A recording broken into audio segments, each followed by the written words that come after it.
And if you could have a prediction about what technology is coming 2 or 3 years out, and then your long-term prediction, your wish list, if I could grant you a wish. We should give you some Twilight Zone effects, just to give you some time to think. Do do do do do do do do. Right? I mean, That's the little right. Twilight Zone. It's future thinking here. So what's coming in 2 or 3 years? Well, I think that at this point, the notion of any kind of an appliance-based system is going to go out the door. We are going to be pushing everything out to the edge. I think eventually, in a real good world scenario, we're not even going to see coax or Cat5 cable. We're going to be in a wireless environment where all of the intelligence is at the edge.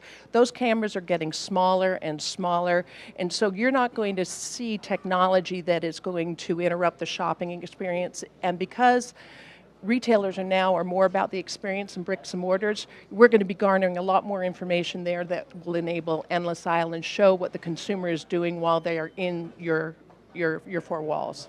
So we've got some hot hashtag questions. I got to mention it. I got it right off the press. So Jackie, the D&D Live from NYC is a pretty big time event, and Axis is a fantastic sponsor. Why? Why the D&D Daily? Why this event? Because it is the one place where we can come to New York and we can see the masters of the universe in the retail world. We can sit at the same table, exchange those ideas, and figure out how we're going to grow our business for the following year. Plain and simple. So the key to LP executives, is that what you're saying? Not to put words in your mouth? Is give them a lot of wine. Or a lot of wine. All righty then. So what we just heard here from Jackie are really two things. One, all these people surrounding behind the scenes, you can't see them, but they're there. She's saying they are the masters of the universe, so they're all really excited about that. And the second part is she's also queued up for dinner, clearly trying to jump right over her session and ready for the wine. Not going to let that happen, Jackie. But another live hashtag question right from our monitor here. The burning desires, they want to know, this Hedgie Bartol, what is it like working with Hedgie? Well, I have to tell you, every day is an adventure, but I have to tell you, we share a brain. It is true. And so while he is explosive, and he's going to show up here soon, isn't he? There he is. Uh-oh. Photobomb! He's a photobombing professional, and I couldn't have a better colleague. He's like one of those Sesame Street characters. That's like an oxymoron. A photobombing professional. That is an oxymoron. I think everybody's getting behind the photobomb these days, right, Joe? That's right. You never know. Because, wait, should we educate the masses out there? It's not really a bomb, right? No. We don't want to scare anybody. No bomb. It's a photo intrusion. I think you've heard it here first, D&D live streaming fans. Photobomb now called photo intrusion for you LP executives out there, yeah? Yeah, so we need intrusion detection. Right about here, I guess. That's another pitch for Axis cameras, yeah? There you go. And we can use our access control for that as well. What do you have to say about the photo? Have you ever, okay, right here, have you ever photobombed someone, Joe? No. Don't make me interrogate you. Does everyone know? No photo bomb. We are trained interrogators. Yes, Jackie? Speak for yourself. I am a trained interrogator. Okay, maybe once. Maybe once. Okay, My maybe kids, twice. my kids would argue with that. I would tell you that. I'm good at finding out where they really were. You heard it here first, Jackie Anderson. So we should take a look and see what session is up next. You want to? Sure. For all those folks that have just heard what a crazy laugh out loud experience this is, let's tune in. Let's give them the schedule, Joe. Let's do that, Amber. Let's do it. It is Emerging Loss Prevention Issues.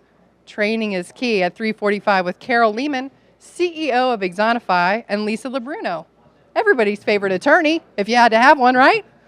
Remember, it's hashtag Joe's it's legal hashtag troubles. again, hashtag Joe's legal problems, just to make sure that we'll be trending on that one as well. Do you have a hashtag for us, Jackie? Hashtag Access Rules. I like that one. I know all the people at Access, even in Sweden. Are they live watching this? Probably they're from the sleeping. floor. They're No, 9 they're hours sleeping. on, so, probably not. But hopefully they can YouTube this later. Tune in next time, all you Swedish fans.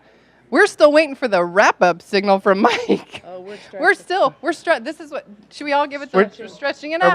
We're talking about the rest of the sessions for the day, thank you, Joe. You're welcome. He's our Somebody's taskmaster gotta keep her here. on Somebody.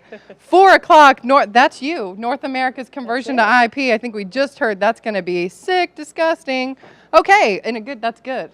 That's Yes, good. yes. That's what the cool kids say. Voyeurism is what it is. 415, taking an AP team and program, not to the same level, not down here, not down here, up here, right? Next level. You got they're in awe of my inability We're all to over next make level. next level. Okay, that's with Jim Conley, Senior VP Asset Protection for everybody's favorite coat store, Burlington Coat Factory. You know they have way more than just coats.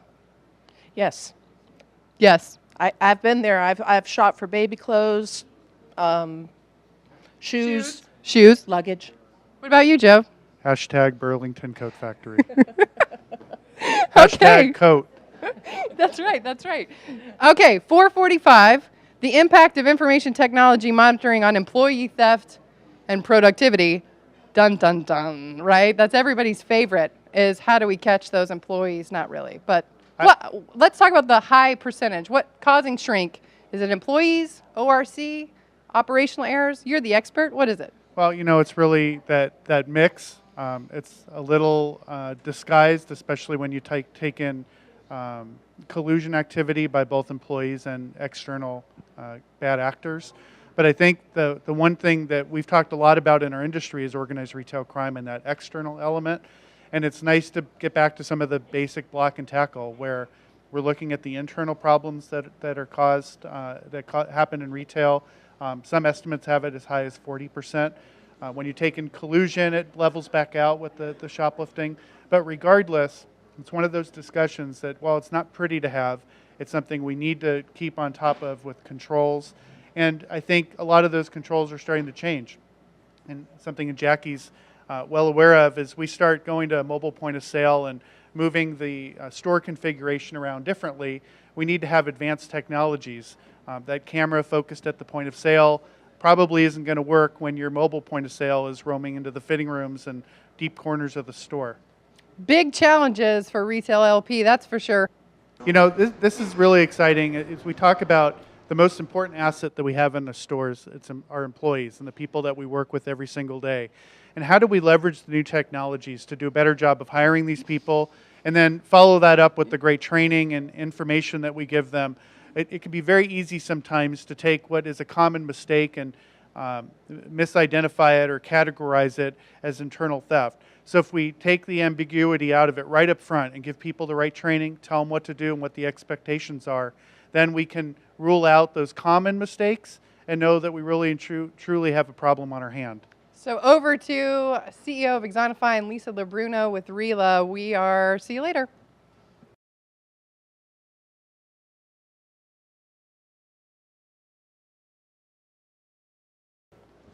Hi there. Good afternoon, everyone. My name is Carol Lehman, and I'm the CEO of Exonify, and I'm here today with Lisa LeBruno, the Senior VP of Retail Operations at RELA.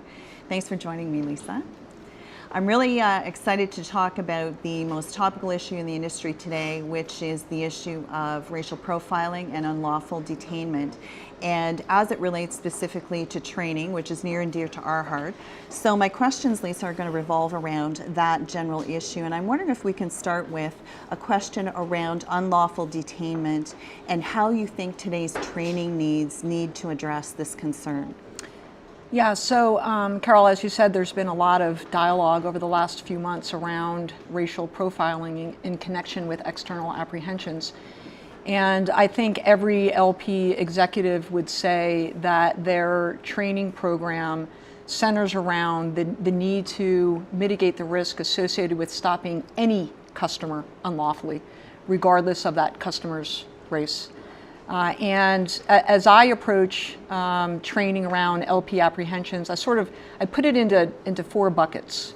The first being the mechanism by which that training is delivered, the specific components of a successful training program, metrics for success, and obviously any effective training program has to have a review component to it.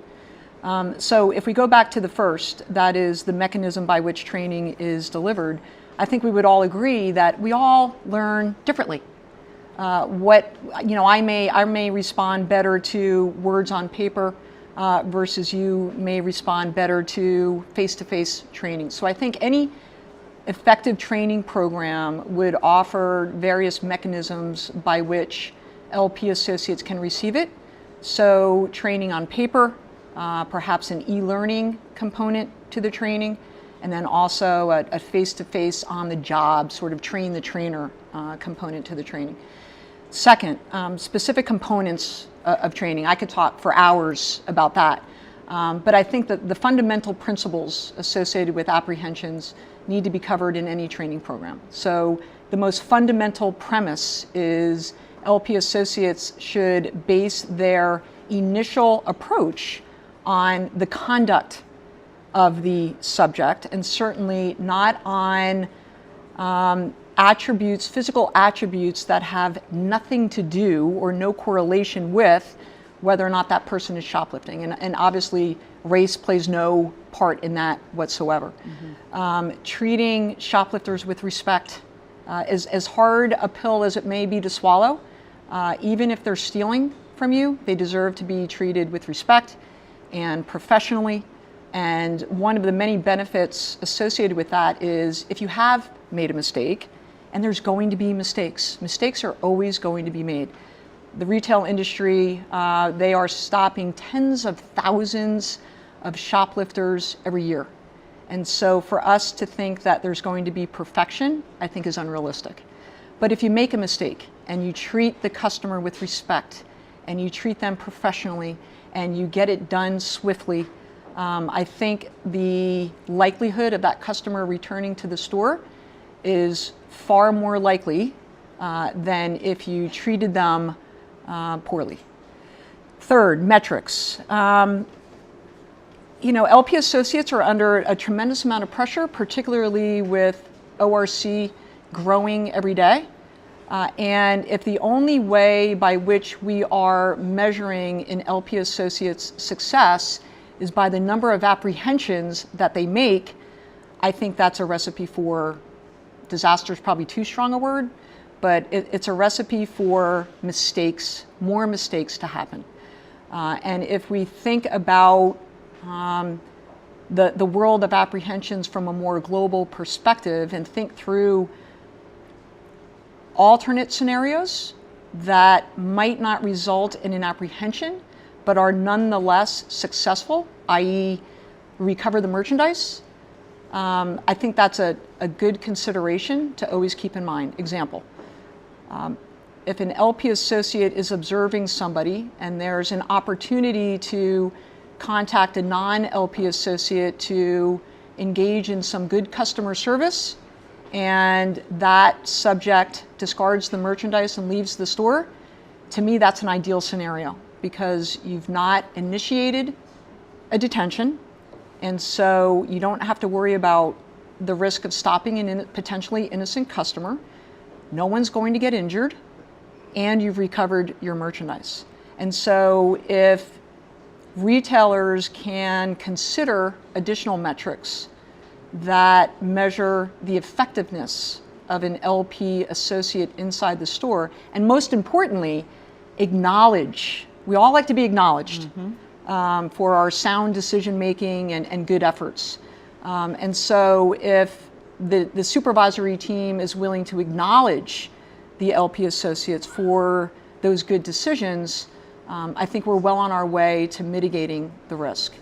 And then the fourth is a review component. Every training program has to have a review component. If problems go unaddressed, however small or big, then again, we're putting ourselves in a bit of a difficult situation. And so I would encourage training programs that include components around supervisors reviewing case reports, making sure that CCTV evidence aligns with what is being said in the report. We can mitigate the risk of racial profiling, unlawful detainment of customers of all races, and essentially protect the brand of the retailer. And to the extent concerns are identified through that review process, people need to be coached, they need to be trained, and in extreme cases, need to be disciplined. So, that's, again, I could talk about training forever. Those are sort of the 4 primary buckets that I see should be a part of any effective training program. Completely agree. I think that's a really comprehensive review of the need that exists today. So just on that, what would you say have been the biggest changes over the last 5 or 10 years in terms of the retail environment that kind of play to this whole issue? Yeah, so if we stick to that topic of unlawful detainment, what I would say is in this economic climate that continues to be quite challenging, I think retailers continue to be under a considerable amount of pressure to ensure that they don't lose a single customer. And to the extent LP associates are regularly detaining customers unlawfully, I think the risk of losing customers is significant. Customers won't return if they feel like they are being accused of something they didn't do, and if they are being mistreated during that process. And so I think that pressure to keep the sale really trickles down to the LP organization, because they are one of the few functions within the retail organization that can potentially have some pretty volatile engagements with the customer base, and they need to have the tools to manage through those interactions. I also think that organized retail crime continues to put considerable pressure on LP personnel, more so today than 10 years ago. I think that LP folks are very committed to mitigating the risk of ORC, to keeping product on the shelves so that it's available to their legitimate customers. Again, getting back to that conversation around needing to provide a shoppable experience for their customers so their customers keep coming back. And that's a very difficult challenge that LP personnel are tasked with tackling. And their one mistake can have pretty significant consequences from a sales perspective, from a brand damage perspective, from a litigation perspective. So I would say that the continued economic climate coupled with the growing problem of ORC continues to put a whole lot of pressure on LP, on the organization, and particularly those folks in the store who have a really difficult job. Exactly, and of course with the proliferation of social media, you can't keep anything out of the media these days. Well, what's also interesting is these ORC enterprises continue to get more and more sophisticated, and frankly, I think they're becoming more and more violent because the stakes are higher for them these days. As the retail industry continues to educate their law enforcement partners, their prosecutor partners, and judges, and they become more aware of the extent of the problem and the need to aggressively prosecute offenders, stakes are necessarily going to be higher. The ORC folks know this, and it's sort of a win at all costs. And so we're seeing an escalation in violence by these folks. So I certainly don't envy the job of an in-store LP associate, and certainly have all the respect for them that I could possibly have for somebody in that kind of position. Absolutely, and so you've got the LP associate who is obviously the front-facing to the whole issue. You also have the customer-facing retail associate, and what do you see are the challenges in terms of training each of those groups of people that the retailers have about being aware of these issues, how to deal with these issues? They're two different groups to train. Sure.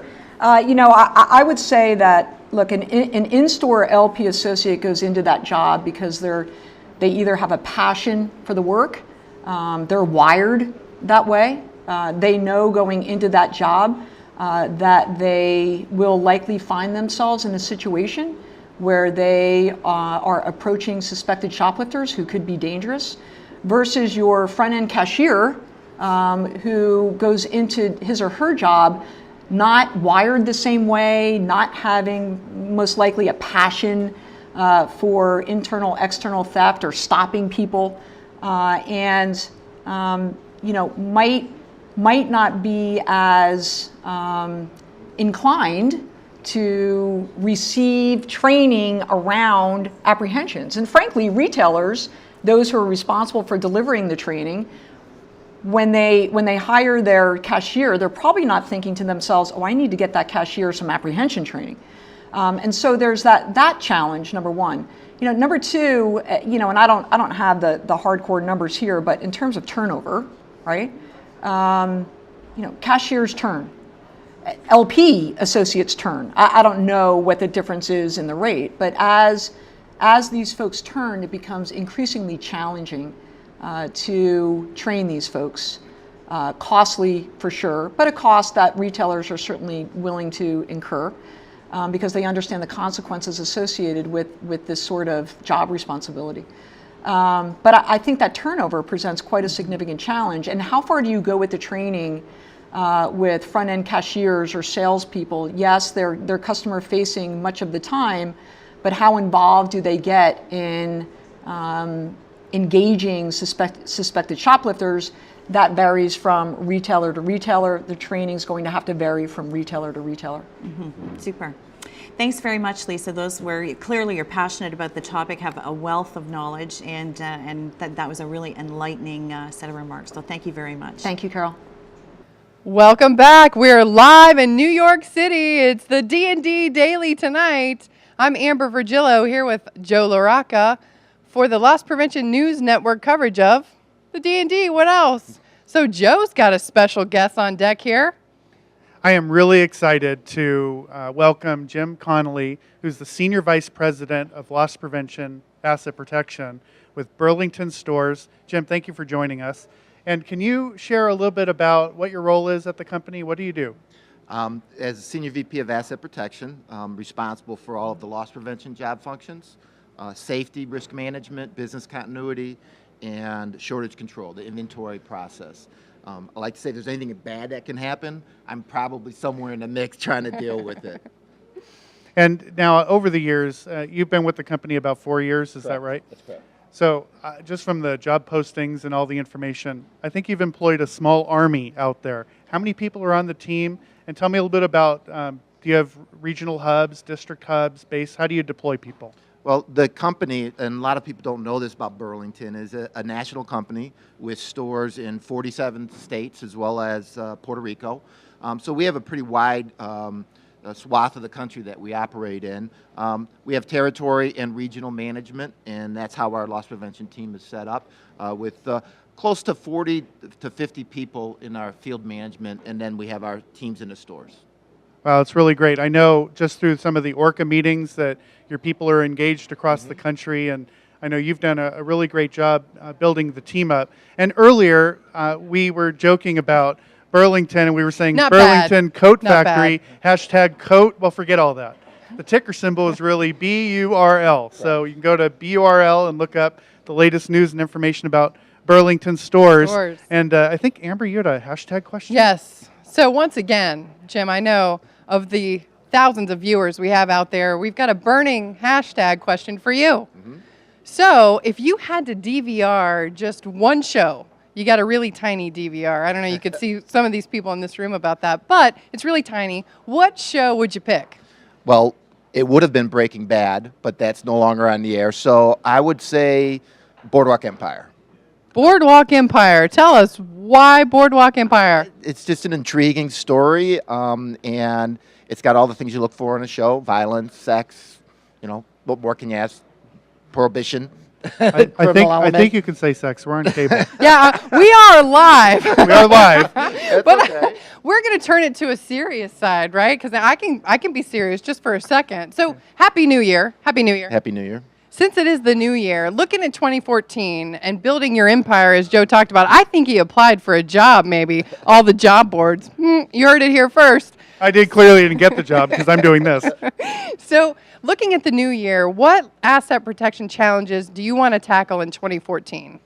Well, It's really about the team and doing more with them. And one of the things we started last year was getting involved with the LP Foundation and certification, additional trainings for our team, taking training that's available to us, get down to the supervisor level. So that's really what I'm going to focus on, is to maximize the opportunities that are out there for learning and teaching for our LP executives and our LP associates to make Burlington an attractive place to have a career in loss prevention. Because that's a quality training, that loss prevention qualified or loss prevention certified from the foundation, yes? Correct. And we have had several people who have completed it. We have several people who have gone through the CFI training, and the feedback has been very positive, and the reaction to the team having this afforded the opportunity to do that, it's paid for itself. Yeah, so the CFI training from Wicklander-Zalowski is pretty valuable, yeah? Yes, and we've taken it down to interview training for our supervisor levels as well, which are individuals who help us supervise 2 to 3 stores. So we're taking it down even to the staff level, which is in some ways unique within the industry. Normally it's staying at the executive level. We're trying to do some things with that next step down. Yeah, so that'd be perfect for the International Association for Interviewers. plug, right? For all those CFIs and interviewers, yeah? Yeah, absolutely. And again, that's, I think, where I want to take the department and the company, is to really build out the team, not just in numbers, but in the quality of that team and how they operate and what they contribute to the overall success. So we've got you on deck for a session. Yes. And we've actually been talking about next level, taking that team to the next level. So you going to give us a little preview, or we have to wait and see? Well, really, when you think about next level, it's not just in performance when it comes to the LP job function and the results that we get. It's really about continuing to take the team that we've put together and get them to a place where they are really contributable to everything else that we do as a company: customer service, store operations, human resources, and really maximize our impact on the overall health and well-being of the company, and not just specifically what our core responsibility is, which is loss prevention. So I'm going to talk a little bit about that.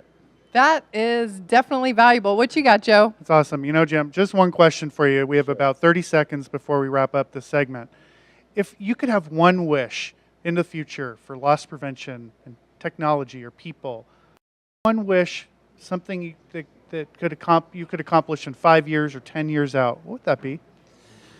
Boy, I don't know. That's a tough question. Just to say ask. world peace. World peace. World World peace, that works. Peace it Thank out. you. Thank you. World peace, right? All right, this segment is just about over. We're now going to turn it over to Gus Downing. And Gus, take it away.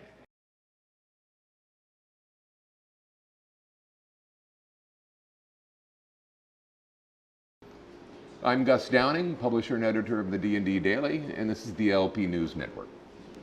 Today we have with us Jackie Anderson, Business Development Manager, Retail at Access Communications, North America, and Hedgie Bartol, Retail Business Development Manager at Access Communications as well. Access is the market leader in network video and a driving force behind the shift from analog to digital video surveillance, which paves the way for a more secure, smarter, and safer world. Access offers network video solutions for professional installations featuring products and solutions that are based on innovative and open technical platforms. Jackie and Hedgie, welcome. Thank you. It's a pleasure to be here. I'd like to start out by asking the both of you about your individual opinions about how the conversion from analog to digital video is progressing in North America. And how do you see the conversion going from a macro standpoint?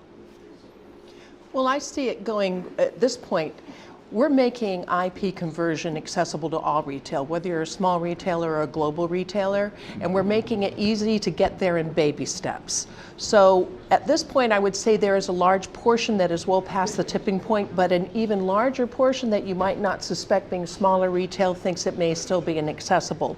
So we hope to sort of myth bust that a little bit by taking them there so that they can leverage their undepreciated equipment and make the migration there so that they can then garner all the benefits that the IP data network can give them.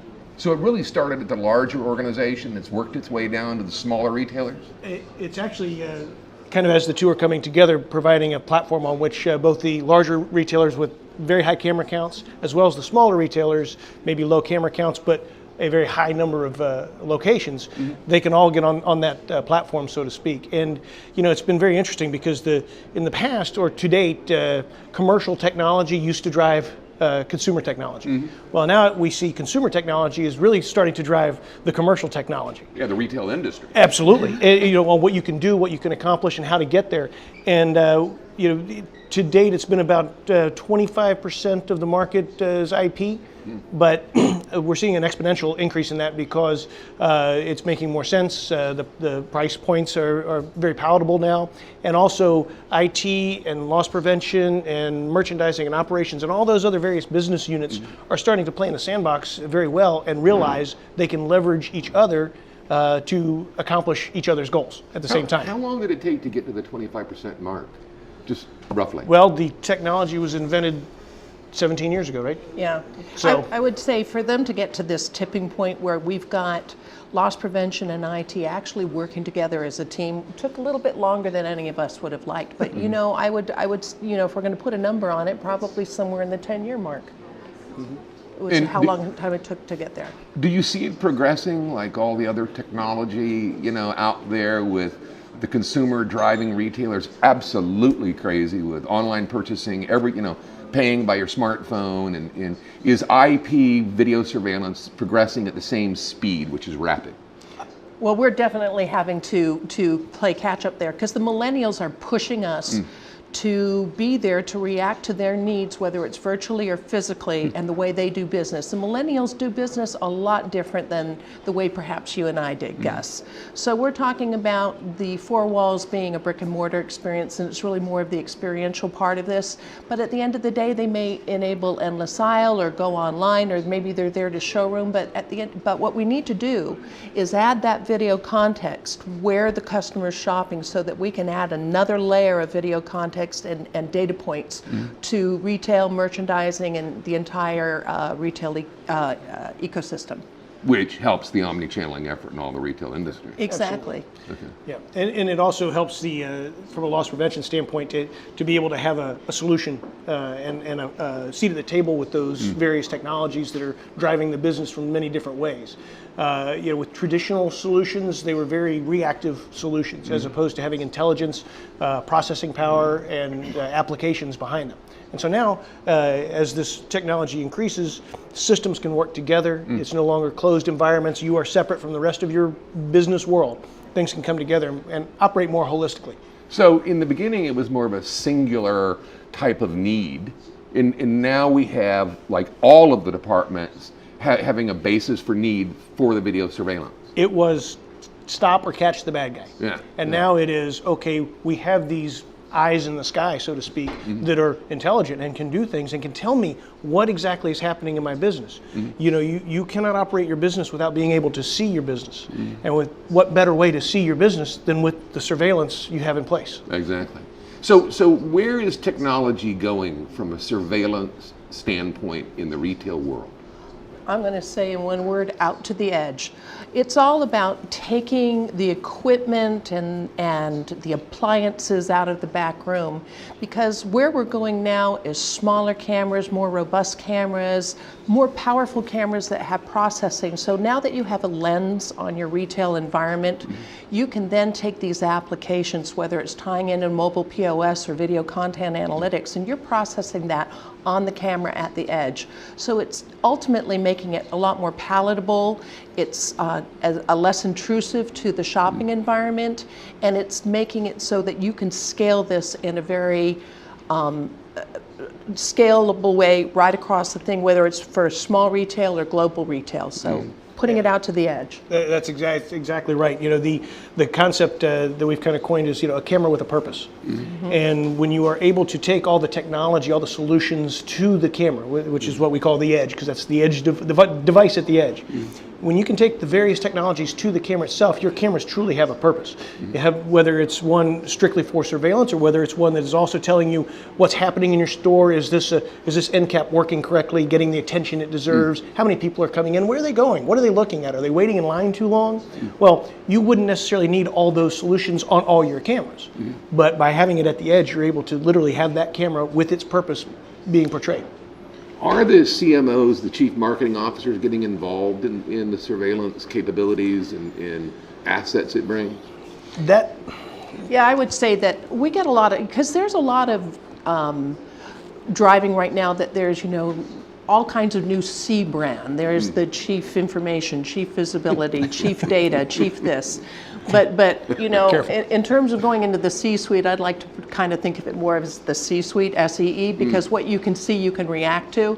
So that's kind of more where we're at, because we just want to see what's happening not only from a macro perspective with our retailers, but to be able to deliver them those tools and data points that will actually get them into the C-suite. And help their business grow. Exactly. It's all not about only putting it fight to the the bottom shrinkage. line. Yeah. exactly. But Well, help the business grow. retail loss prevention, and I won't get on my soapbox because I know we don't have enough time, but it is a very different environment. As a retail loss prevention professional, you're having to protect that very item that you want to make very easy to get a hold of. Okay, so you're protecting something that has to be readily available and easily accessible. Retail loss prevention folks have a seat at the C-suite, so to speak, because they have a bottom line financial responsibility of shrink. So, but what this allows is the capability to, like Jackie just said, to take those solutions from the business units themselves to the C-suite. I had a customer one time tell me that he was meeting with me about IP video because his CEO called him into his office and said, "Why can I see a panda in a zoo across the globe, but I can't see what's happening in my store?" Good point. Good point. So how would a retailer make the migration, since they have so much existing legacy equipment? How do they migrate from analog to digital? She looks at me. They call me encoder boy. I'm like, that's you, Hedgie. Where's your sign? Yeah, really. I do have a button that says I love encoders, and that really is the way to do it. And the good news is you have about 1 billion different options. The bad news is you have about 1 billion different options.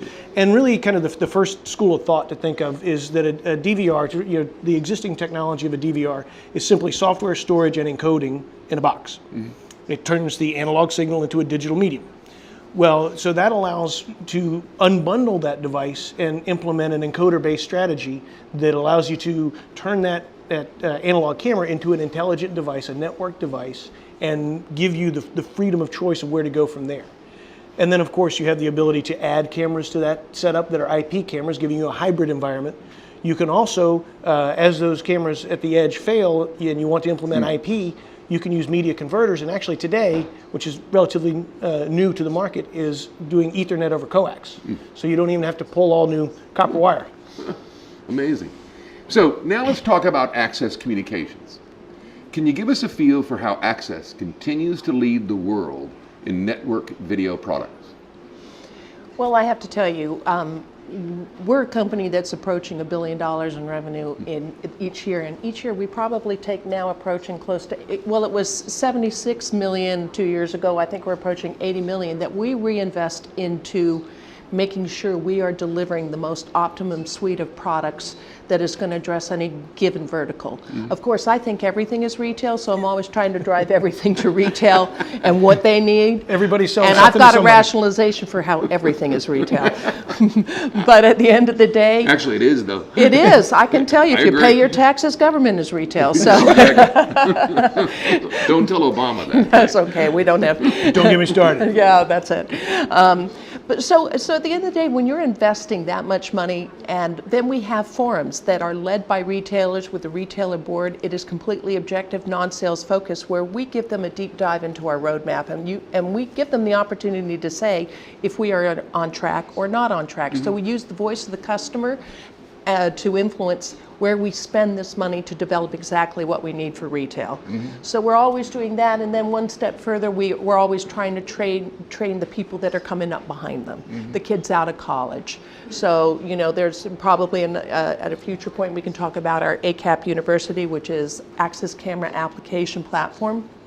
But you know how, like for your phone, you say we've got an app for that? Well, now because everything's being run at the edge, we've got an app for that, and we're getting our youngest and brightest minds.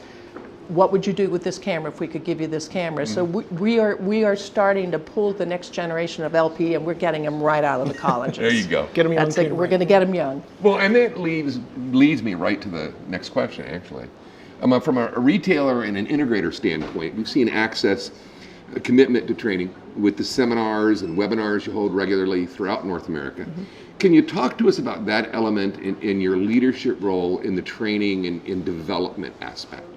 I probably view it as the most important part of our role, because one thing Access doesn't like to do is pitch, but we do like to educate. And so in that, we educate our customers day in and day out. We like to go in there as a subject matter expert so that we're kind of an extension of their consultative team. And in that regard, we're getting the kids from the university. We're actively involved with Lisa LeBruno at RELA in their mentorship program. So we're working with students on that mentorship to bring them up, because I really think that where our industry is going and where retail is going, we have to start recruiting from the very early stages of college to get them interested in this in a career. And then we also use our retailers to tell us what we need to do to evolve our training, not only to our end users, but also to our customers and our integrators, right, Hedgie? Yeah, and a lot of it to me also really boils down to, a lot of times you don't know what you don't know. And so we do believe in the fact that the educated customer is the best customer. The technology is new in many aspects to the surveillance industry, but a lot of the parts and pieces have been running a company's major financials for years. And so why can't we leverage that infrastructure? And it really just boils down to a matter of education and information. Training and more training. Yeah. And when we had one of our forums, the number one comment from the retail audience when we said, what do we need to know? They said, you need to have more training out there. There you go. We said, okay, we can do that. Yeah. Well, I'd like to thank the both of you for spending some time with us today. Thanks, man. Thank you. Well, that's it for this episode of LPNN, and I'd like to turn it back over to Amber and Joe. Hi, this is Joe LaRocca and our co-MC Amber Virgillo. We're live in New York City at the Loss Prevention News Network D&D event.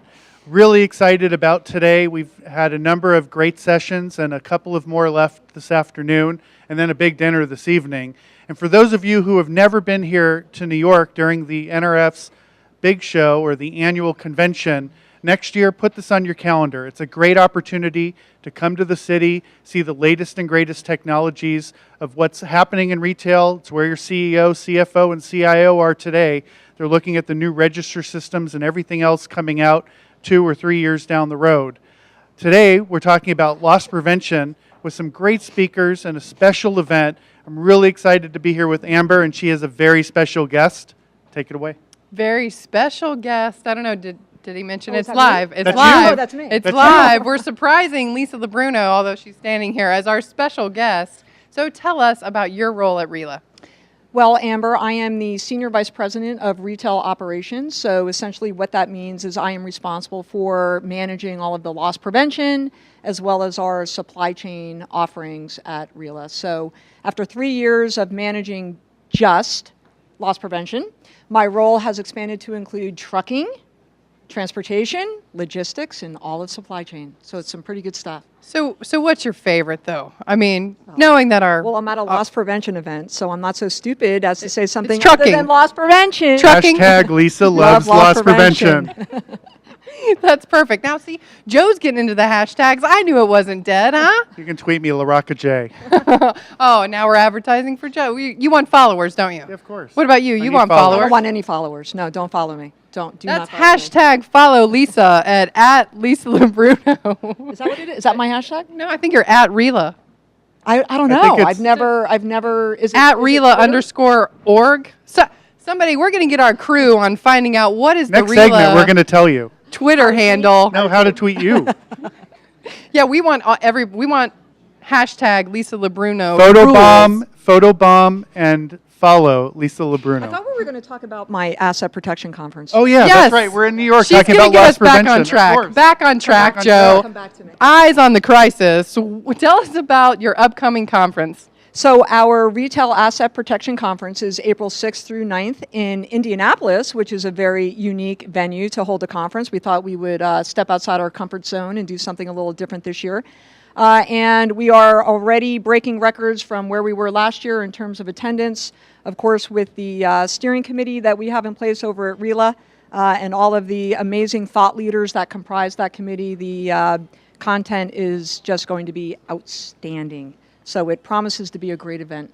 So people can already register, is that true? Absolutely. Yeah, I'm not supposed to call it early bird anymore. It's the advanced rate registration is going on now through, what's today's date, Joe? January 13th. Okay, so 4 more days for the early rate. And there's group rates and all sorts of discounts going on now, but you got to act fast because January 18th is full price. And well worth every penny, too. But act now, but don't call it a bird, Right. because No, don't. PETA, it birds. got involved. It was quite ugly. It's the No two- doorbusters and no early birds. There's a 2-stone thing. I don't know. It's something about birds. So, Joe, I'm going to turn it over to you. What do you think? Any burning hashtag questions for Lisa? Well, let me just say, Lisa, I think you've done an incredible job since you've been at RELA. It's hashtag compliment time. And even while I was with the other association, you were Is a there speaker. another association? There's There you know, is? one or Okay, two okay. for now. And you did a great job as a presenter there with your background, your experience. You come from retail and you go into the association world. What was the biggest challenge going from retail into the association for you? Good question. That's a great question, one I've not given a lot of thought to. So this is not pre-scripted, so bear We're with live. me. I think the biggest challenge was when I was at the Home Depot. I knew all of the folks that I worked with. I had after a couple of years, I earned their respect, and hopefully, they found me to be a credible business partner. And then coming into the LP industry as a whole, where you all are very close knit, and it's very, very tough to break into that. And fortunately, I had a huge supporter in Mike Lamb, who at that time was the VP over at the Home Depot, and he had so much and continues to have so much credibility in the industry that he facilitated a lot of connections for me. So just earning that credibility, and I think coming in as a lawyer was a pretty difficult thing to overcome, I guess. Well, we've been saying you're everyone's favorite lawyer, right? Yeah, well, that's a good If you thing. if you It's a had to good have thing. one, yeah. It's a good thing. So, just getting the LP industry as a whole to understand that I appreciated everything that they did, knew the industry. Most times know what I'm talking about, not all the time, but I strive to speak articulately, and just trying to get over that legal hurdle, and essentially giving up the practice of law was pretty difficult for me to do too. But I think I've gotten there. When I was when your announcement first came out and you were leaving the company, I don't think I've ever told you this story before. I was with Breaking a group news. of your Home Depot colleagues, Yeah. and they were so sad to see you go. They said, Lisa has been such an incredible partner back at the home base office. And so, that, Joe. you're welcome. hashtag Look, she's getting all Lisa teary. Check Lovefest. this out. I think So- it's time. We better turn it over to Gus before all this gets Oh, a little inappropriate. Gus, Sorry, over to Lisa.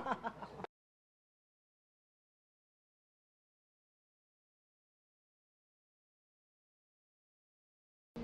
Hello, I'm Gus Downing, publisher and editor of the D&D Daily, and this is the LP News Network. Today we're here with Jim Conley, the Senior Vice President of Asset Protection for Burlington Coat Factory. With close to 500 stores doing over $4 billion in sales annually, Jim joined Burlington Coat in 2010.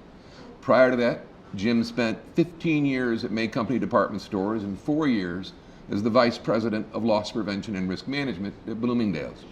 In 2010, Jim successfully engineered the biggest LP reorganization of an LP program and department in the entire industry in Burlington Coat's entire company history as well.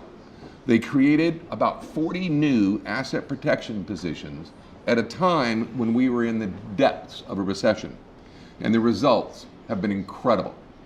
Now, after 4 years, his program faces what all programs and teams face, and that is, once you've matured and have an established program and team, how do you take it to the next level? And how do you retain, challenge, and develop the program and the team members and keep it fresh, new, exciting, and fulfilling for the executives? A real challenge for anyone and for any team. So let's open it up. First, I'd like to thank you for being here, Jim. Yeah, thank you, Gus.